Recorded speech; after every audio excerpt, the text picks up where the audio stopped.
What is up, Sushi Squad? We are back again with more Trove Delves, and we are on the test server, the PTS, the Trove PTS. Excuse me if I look like I'm fading out of existence. I have all of my windows open, and honestly speaking, I only have like all of my lights set up for the absolute darkness that is a reflection of my inner soul.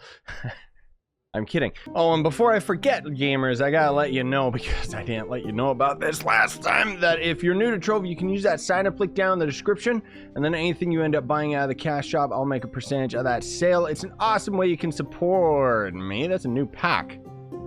By literally just playing the game and doing things you would otherwise be doing. That's cool. I wonder if that's on the live server. Anyways, back to the video. So we're on the test server right now. There is a rework to the Chloromancer. I already had a video talking about it yesterday that summarized all of the changes, but we didn't end up dealing with the delves. We didn't end up experiencing what can the Chloromancer do for high-end damage. Now, the funny thing is that since yesterday, I actually ended up getting some testing done just on my own time. I ended up trying things out with Joe. And I can honestly tell you guys that my feedback of the Chloromancer right now is that though the rework is a really, really nice step in the right direction, it's missing some core ingredients. It's missing that little extra push to make it something that I would bother actually swapping to. Like, the character is viable. You know, I don't want to say like 100% that it's useful. But basically, the damage numbers are either a little too low, and more specifically, if you saw the video yesterday where we're going through dungeons and stuff like that, the spinning plant I found to be exceptionally useful, but the turret plants are just astronomically bad. They take way too long before they end up shooting an enemy.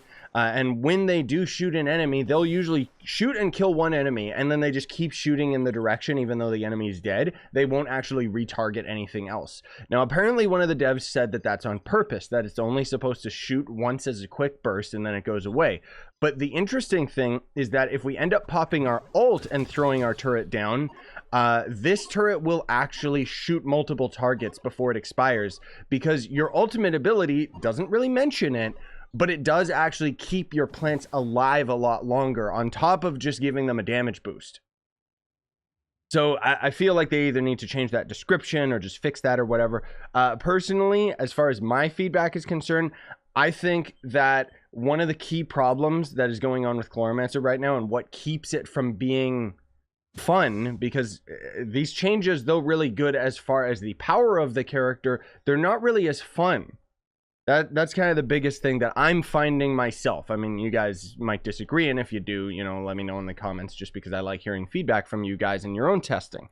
But the thing is that I personally feel that they should get rid of this whole like healing plant phase.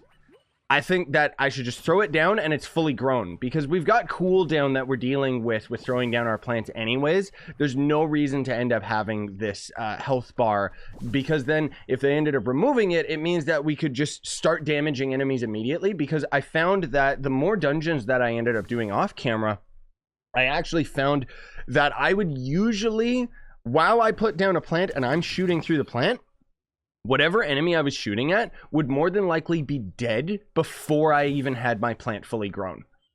And it's a shame, because it means that the plants kind of just become useless outside of bigger groups. That said, obviously the biggest question is, how is the where are my delve portals? I think I already got the right ones here, right? Yeah, 127 depth. Okay, so this is something that we've seen before in my 35k class videos and stuff like that. 127 is going to end up being a little bit more powerful, but we know from experience that we can handle this with the top damage characters in the game. You know, we can handle this with Draco, Tomb Raiser, Ice Sage, Gunslinger, kind of, except for our survivability and stuff like that. So, okay, cool. Let's see, how does this end up going? So we have to kill a bunch of creatures. Let's see if our damage output is going to be enough. I mean, obviously these are just normal enemies, so not a problem. But throwing down the turret plant, like you can see, look at this. Look how useless it is. Sure, it shot and hurt those enemies, but not before I already just ended up destroying them. Like, look at this. There's no reason for me to use my plants, because I would rather just shoot. Like, it's so much faster for me to just shoot. Maybe I'll put down my swirling plant just in case it wants to deal with like some passive mobs behind me or whatever. But even then, the cooldown is just so big, and you can see the plant is over there and it's not damaging any of the enemies because it's static. And that's the thing, that's the big reason why I'd argue that they need to get rid of that slow upkeep to the plants. I think that they should just get rid of that, because by the time the plant has spawned, especially a turret plant, like look, here's a prime example. So if that guy actually was chasing me instead of getting stuck because the AI is trash in this game, I've had it happen many times where I'll throw down a turret plant, and then guess what?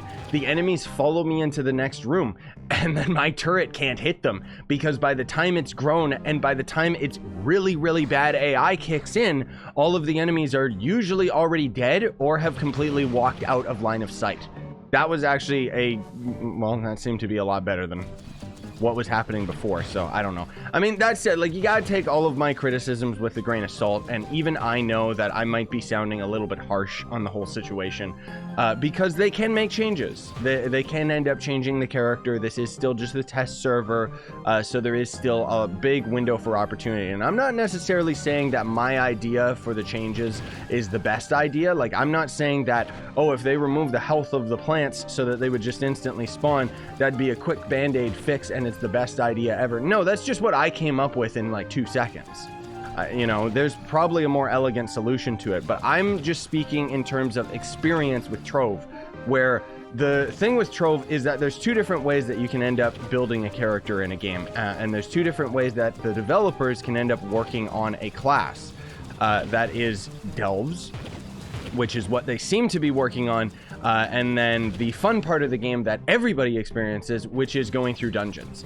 And unfortunately, it doesn't seem like they're setting up the Chloromancer to be a character that people will actually use for normal dungeon grinding, and it is disappointing, because personally, I would love it if they did that, because I've always wanted to main Chloromancer. I did main Chloromancer back in the day. I think as far as style is concerned, I mean, you guys know me. I've talked about this many times. I love the Chloromancer's style. The class looks amazing, but the abilities and everything are just so lackluster. And this rework is amazing. No question about it. This is an amazing rework to this character, but it's just not good enough yet. And I really hope that they end up maxing out the potential of the character. Obviously, like, you can already kind of see just based on all these normal enemies and stuff, our damage is pretty good. And I have already done some delves off camera, and I think you guys are going to be pleasantly surprised with the results. Chloromancer's damage is pretty darn good in terms of actually like fighting bosses and stuff like that. But that's the thing, is only really fighting bosses. Chloromancer sucks at fighting just normal enemies. Like, sure, you could say, okay, my spinning plant is going to be good against all these enemies and stuff, groups of enemies, but the whole thing that you gotta consider is that, like, the way that I approach this game and the way that I approach the classes and the way that I'm thinking right now, just so that you guys can follow my logic, the way that I'm thinking right now is what incentivizes me to play the Chloromancer over other characters that do the same thing but more efficiently. Like, our survivability is pretty bad as a Chloromancer. The devs still have this idea that a healer works in Trove, not realizing that in order for a character to end up being a healer, the class needs to have some insane lifesteal. Like the Revenant can end up being one of the only characters that can actually tank out some major damage just because of the fact that you're lifestealing so much. Or like if your ultimate ability as the Chloromancer gave you some invulnerability, maybe increase your damage resistance or something. Because the thing is, when we look at the other magic characters by comparison, Tomb Raiser is one of the highest survive rates because your number 1 ability gives you 90% damage reduction on top of your minions stealing aggro. The Chloromancer's plants don't actually take aggro from enemies. That could be another quick fix that they could end up doing, is if the plants could actually be attacked by enemies, or maybe even replace our turret with, you know, ones that would end up, I don't know, like luring enemies or something. I think that's where they were going. Like, I think that's what they were thinking in terms of how your snare is supposed to, or your plant, I mean, is supposed to snare enemies. So snare in this game, it's supposed to make their movement speed go down, and in a lot of cases will end up just absolutely freezing the enemy. However, we've seen that the way that these plants work is they only decrease movement speed of enemies by 100%, which is to say they freeze them when you have your ult cast. Okay, but that's the whole thing is, again, why would I use Chloromancer over the other magic characters? Even somebody like Dino Tamer, we've got the speed and we've got the damage. Chloromancer has the damage right now, but we don't have the speed. We don't have the technique that needs to happen to this character so that we can actually compete with the other characters, because what Trove basically boils down to, it's not a complicated game. That's why I love it so much, because it is not complicated. It is as simple as the characters that kill enemies faster have more survivability, because the longer an enemy is up, the more damage you take. It's as simple as that. And every single build in the entire game is focused on having the lowest amount of health possible so that you can have the highest damage output, which means that you don't have any max health. But anyways, I don't mean to ramble. Let's go for it. Let me show you guys the full capabilities of the Chloromancer. Oh, sweet God. Look at how powerful we are now. And if I'm actually using Flask, like, the damage is no question. Absolutely decimated that boss. And that's at depth 127. So that's, you know, that's not bad. That's a lot of damage. But the whole thing is that that seems to be the only place where the Chloromancer shines right now. Because in terms of just doing normal dungeons, I mean, I'm not gonna say that the Chloromancer is, you know, worse than it was before, because the Chloromancer before versus the one now, like, that's the thing, is even in terms of just doing normal dungeons, this new Chloromancer is better. It fits with the game a lot better for sure. The damage output is actually insane, but for myself personally, I have a bit of a warped perspective of how I play this game, because a lot of times when I end up going into the delves and stuff like that, I usually like to do things solo. And what I'm finding, and I think one of the reasons why I'm so critical about the Chloromancer, is because as a solo runner, as a solo class, it is not as good as using other characters. Because if I use a Tomb Raiser, I can get through the delve, no question. I don't have to worry about my health. I don't have to worry about running out of time, because I know my damage output is good. I don't gotta worry about anything. With Chloromancer, you gotta be a lot more careful, because the Chloromancer is very, very squishy, despite the fact that they ended up upping the healing capabilities of the character. I've tested it out. You can actually do some pretty good healing on the character, but what the Trove Devs don't seem to realize is that the damage output of enemies is just so astronomically high that it doesn't matter what amount of health you're healing your party members, when the enemies will literally do over 1,000,000 damage per hit. Like, it just, I don't know. I mean, I knew that this part of the Chloromancer video, like talking about the delves, talking about the high-end damage, I knew that as I dived more into this character, this was going to be more focused on a critical look of the changes. And again, I want to reiterate that that is my goal today, is to be critical of the class, because it's so close. It's so close to the point where I would actually main this if it came to the live server. But as of right now, it's just not good enough. You know, like, you could use it as a damage character.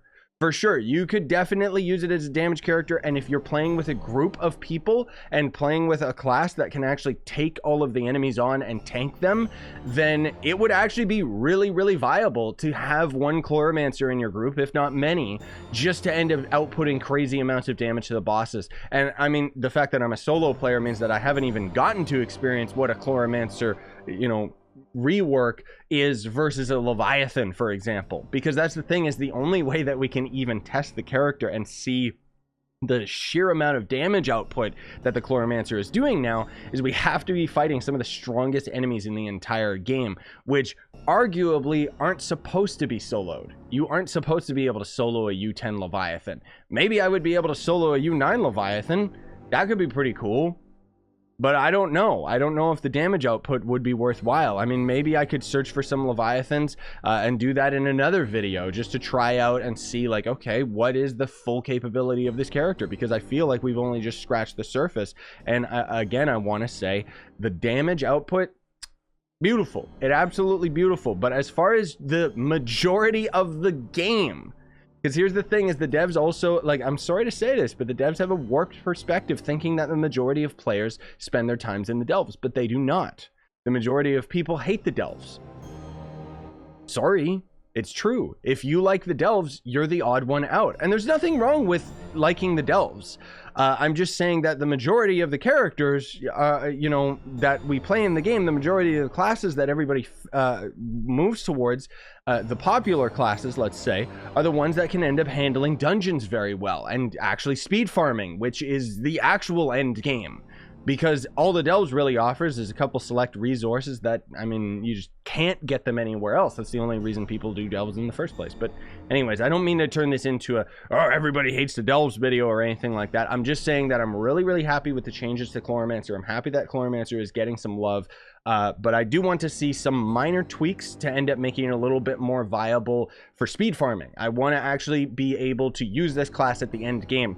But as of right now, even with the high damage output, there is no reason I would end up swapping over one of the other magic characters in terms of doing delves, and I would not use Chloromancer for farming U10. It's just too slow compared to other characters, because basically all our damage is going to be on our single shot, which, though it does do like 6 mil damage now, is nice.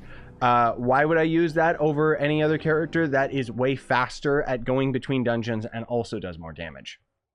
Anyways, that's my cup of tea. That's my 2 cents towards it. Let me know what you guys think. We'll still do more future videos on the Chloromancer as they tweak it, as they end up getting it a little bit more refined and stuff. As of right now, obviously, it's only day 2, so they're still taking feedback. And again, I want to, I'm sorry, I know that this video comes off very critical, but that was the point, okay? Because you guys know me. I've been playing this game for years. I love this game, and that's why I want it to reach its true potential. And that's why I want to see this class reach its true potential, because I love the Chloromancer. Like, look at this character. This is probably the most cool looking character in the entire game. It's just got so much interesting things going on with it, you know? Oh, and then last thing too, you guys pointed out to me that the moon showing up under our character, that's not a glitch. God, I'm an idiot. It's because we're using the lunar costume on the Chloromancer. Because they actually ended up changing the ult to reflect the costumes. It's really cool. Anyways, thank you so much for watching, guys. I know today's video was more about just feedback on the character, but let me know what you guys think. What are your experiences with it? And you like the changes? Do you think that they're good enough? Personally, I think they could do a little bit better before it ends up going live, but I mean, who knows when it's gonna go live. It could take a while anyways. But anyways, smash like, sub for more, buy the merch you want, support the channel, and have a great day. Sign on and stay epic, everybody.